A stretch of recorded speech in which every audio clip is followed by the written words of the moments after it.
Hi, I'm Jilly G. Welcome to my kitchen. Today I'm going to show you how to make my gluten-free version of a tater tot casserole. And if you've never heard of a tater tot casserole before, it is tater tots, some kind of meat, and some kind of cream soup. And you throw it all together in a casserole and there you have dinner. So these are some of my homemade gluten-free tater tots. For that matter, I don't remember the last time I actually bought store-bought tater tots, even before I went gluten-free. So I make my own, but if you can find a store-bought version of gluten-free tater tots, use those. And I mentioned in my tater tot video here on my channel that whenever I make these, I make a lot. If you're going to spend all of the time and effort to make a few of them, you might as well make as many as you can, and then you can just freeze them in a freezer bag, and there you go. And these are fully cooked. So I've got my tater tots there. I may or may not use all of them, depending on how many fit in my casserole dish here, which is a 9 by 13. And then my tater tots are a little bit bigger than a store-bought tater tot. So I'm gonna start my oven here, preheat it to 350. So what I'm using for my tater tot casserole today is I've got a pound of ground beef in my stock pot here. And then I've got some celery, onion, garlic, salt and pepper. I've got some beef stock. So here in my cookbook and here on my channel, I have cream of mushroom or cream of chicken soup. And usually when I make those, I make a really large batch, and then I've got those in my freezer for recipes like this. But I wanted to show you today that you don't have to have any made already. You can actually just make it in your saucepan with your ground beef and your onions and garlic that you'd be using anyways. So I'm kind of going with a ground beef, cream of celery soup today. But if you have a store-bought version, gluten-free version of a cream soup, or you've got your own homemade in your freezer, use that.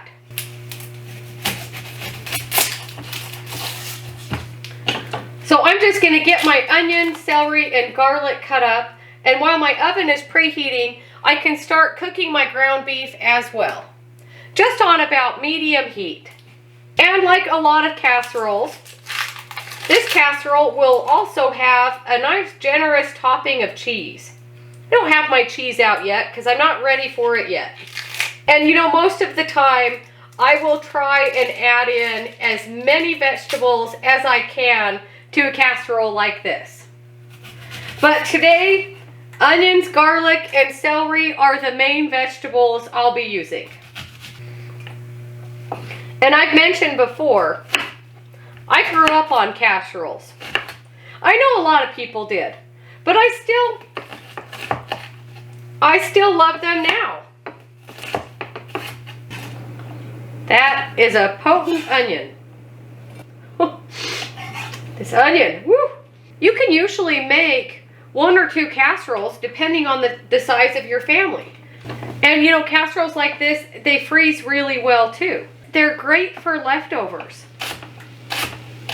I know there's a lot of people out there that don't like to eat leftovers. And I never understood why. A lot of times things are even better the next day as opposed to the first day. So I've got, it's about a small bunch of celery. Put in as much or as little as you like. And again, if you've got a lot of people to feed, you can really bulk up on the vegetables with a casserole like this. You could put in some frozen peas and corn. You could put in some peppers and carrots. Really, whatever vegetables you like. Which I might shock my husband that this is the only vegetables that will be in here.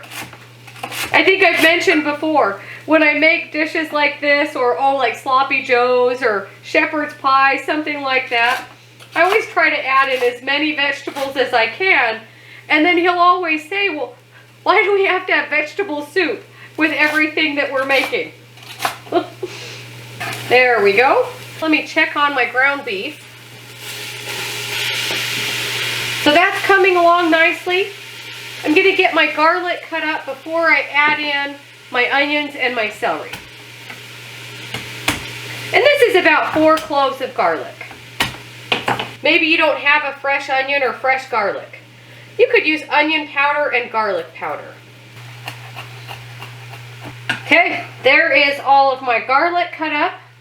My ground beef is coming along nicely. Once it's almost cooked, I'm going to add in my celery and my onions. And I've only got the heat on about medium. I'm going to turn it up to about medium high. And then I've got 1 teaspoon of salt and 1 teaspoon of pepper. This is to taste. Add in as much as you like.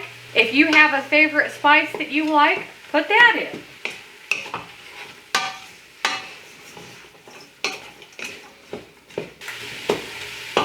While I'm waiting for my vegetables to soften a little bit, and before I put in my garlic, I can get my other things ready. And what I usually look for is I kind of look to line the bottom of my casserole dish with my tater tots here. I like it to be a nice even layer, but I don't want it to be so full that my casserole will bubble out the top. And this recipe is so easily doubled.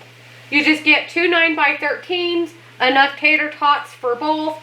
And for that matter, maybe you don't have any tater tots or you don't like tater tots. Just boil some potatoes and do boiled or fried potatoes. Roasted in the oven potatoes. It all does the same thing. It doesn't have to be tater tots. So that's looking really good. Maybe 1 more, maybe 2 more. You want every bite to have a delicious amount of potatoes and meat. There we go. That looks really good. Now these I will probably just crisp up in the oven and have these maybe with breakfast or something like that.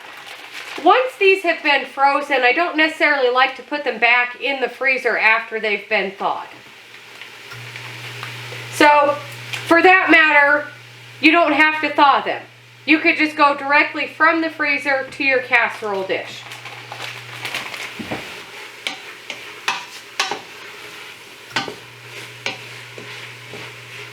Now that my onions and my celery are starting to soften, I'm going to add in my garlic. Give this a really good stir. After the garlic has sauteed for about a minute or so, I'm going to add in a 1/4 cup of butter. I've got this cut up already just so it melts faster. Once that is melted, I'm going to add in a 1/3 cup of brown rice flour. We're making a roux here with our butter and our flour. And once that's toasted for about another minute or so, I'm going to pour in 2 cups of beef stock. I've got a 1/4 cup of milk, and I've got a 1/4 cup of heavy cream. Give all of this a really good stir. I want this to come up to a simmer. While we're waiting for that to come up to a simmer, I can get everything cleaned up and get out my cheese. Now that my soup is up to a boil, I'm going to turn it down to low and let it simmer.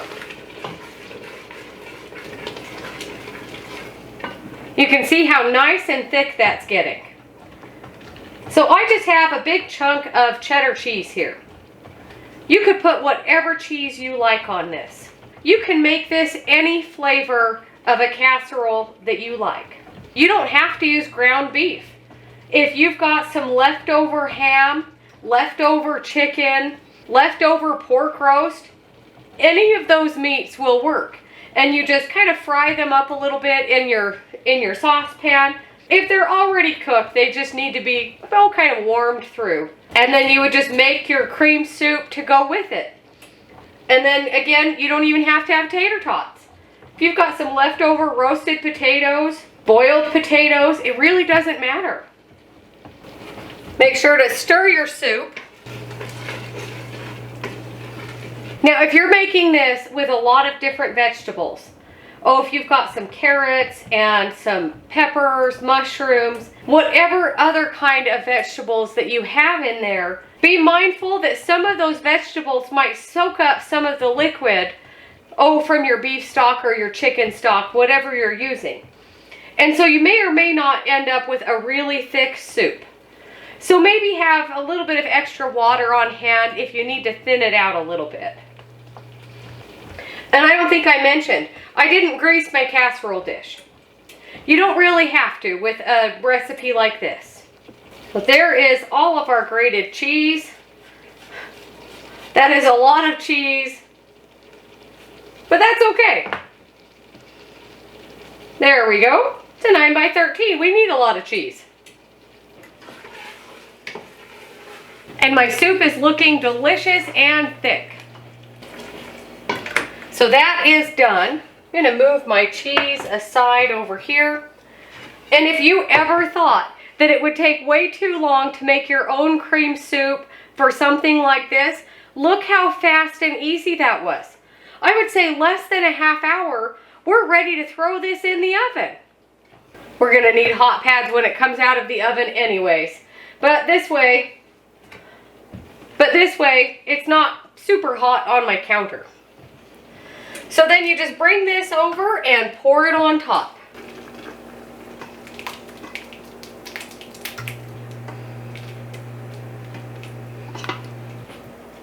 And then just spread it out into an even layer.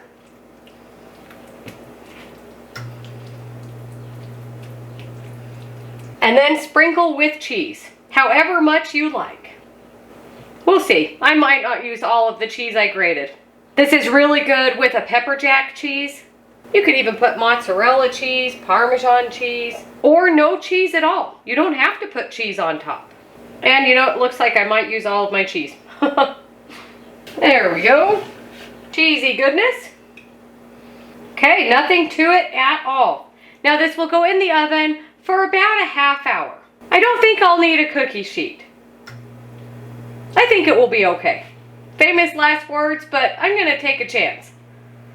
And now that I've said that, I've made myself nervous. So here we go. Cookie sheet in the oven for about a half hour or until bubbling all the way through and your cheese is melted.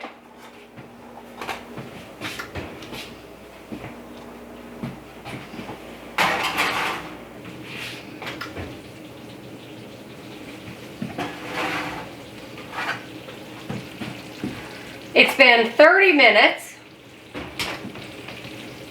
and of course you can see it is absolutely bubbling hot. But I so love it when the cheese gets golden brown like that on top. Now you could wait for this to settle down a little bit, but I'm not going to.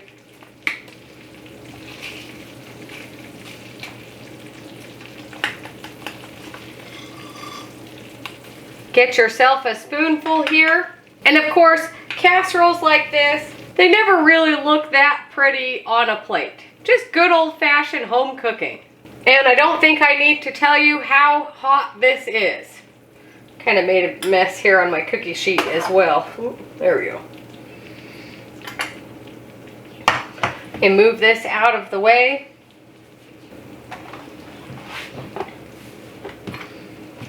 I love dinners like this. Nothing fancy at all, just a good old-fashioned home-cooked casserole, meat and vegetables, and cheese on top. So make sure to get a little bit of everything in here. It's really hot. It is so good. And you know, my onions and my celery, they're cooked perfectly.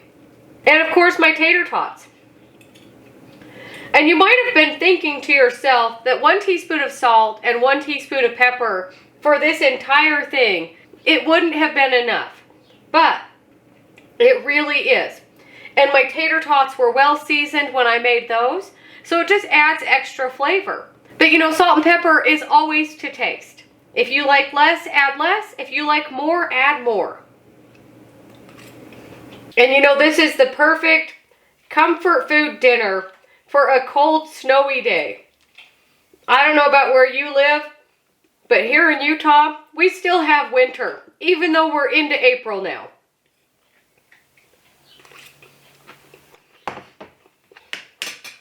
Let me know what you think if you make this recipe. I hope you do. It really is so fast and easy. In an hour's time, you've got this whole casserole made. Whether you use your own homemade tater tots or store-bought tater tots, This dinner really does come together so fast. And even if you don't have any kind of cream soup on hand, it is so fast and easy to just make it yourself. I would say it's a one-pot wonder, but it's more of a two-pot dinner. The pot we cooked everything in, and then of course the casserole dish. Let's not count the cookie sheet. But thank you so much for watching. Don't forget to like and subscribe if you haven't already. If you have any questions or comments, let me know, and I'll see you on the next one.